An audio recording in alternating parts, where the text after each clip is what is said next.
Le Burkina Faso, classé 3e producteur africain d'or en 2022, enregistre des fraudes dans le secteur. Le phénomène touche environ 9 à 25 tonnes d'or qui passent entre les mailles du filet chaque année, selon le ministère en charge des mines. C'est ce que révèle le journal L'Économiste du Faso dans sa parution de ce 22 juillet. Cette fraude à grande échelle de l'or est issue de l'exploitation artisanale.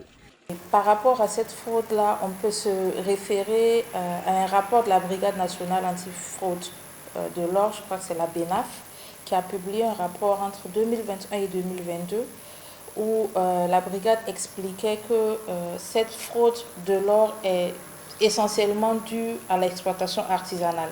Donc ça implique les comptoirs d'achat qui sont privés et ça implique aussi la vente de l'or par des titulaires d'autorisation d'exploitation de mines artisanales. Donc, on peut résumer, dire que la plus grande partie de cette fraude-là, elle est liée à l'exploitation artisanale. Selon le gouvernement, la non-déclaration au Burkina Faso des pays de destination et la non-déclaration de l'or exporté dans les pays de destination sont entre autres les facteurs qui caractérisent cette fraude du métal jaune.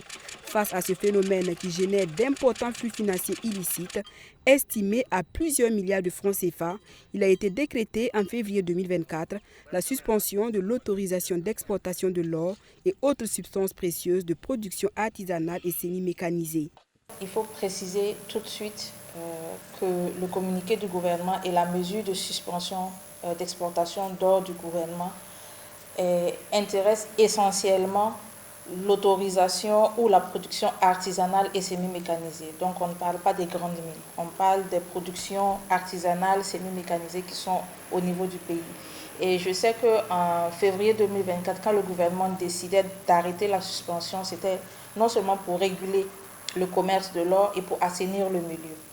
Et c'est dans ce cadre-là qu'il a mis en place la Société nationale de substances précieuses qui, elle, actuellement, va, je crois selon les avancées, les annonces au niveau du ministre des Mines, elle va jouer le rôle d'un guichet unique. C'est-à-dire que ça sera le seul comptoir officiel où tous ceux qui exploitent de l'or artisanal ou de façon semi-mécanisée viendront pour commercialiser leur or. La mise en place de la SONASP, Société nationale des substances précieuses, et l'adoption le 18 juillet dernier du nouveau code minier permettront-ils au pays de mieux profiter des retombées de la commercialisation de l'or et réduire du même coup la fraude? Je crois que c'est l'une des questions qui a été posée par les députés au niveau de l'ALT pendant l'adoption du code minier, c'est-à-dire comment est-ce qu'on va diminuer la fraude.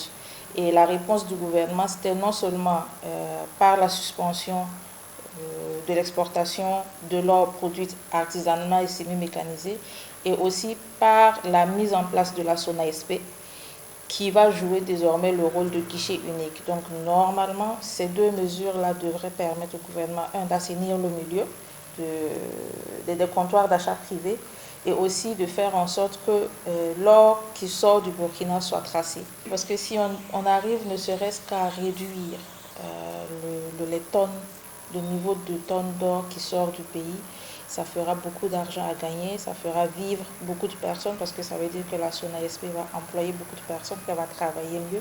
Ça va assainir les comptoirs d'achat privés. Durant la période 2021-2022, les stratégies de lutte contre la fraude de l'or ont permis à l'État burkinabé de recouvrer un montant cumulé de 1,5 milliard de francs CFA d'amende générés par la saisie de plus de 35 kg d'or selon des chiffres officiels.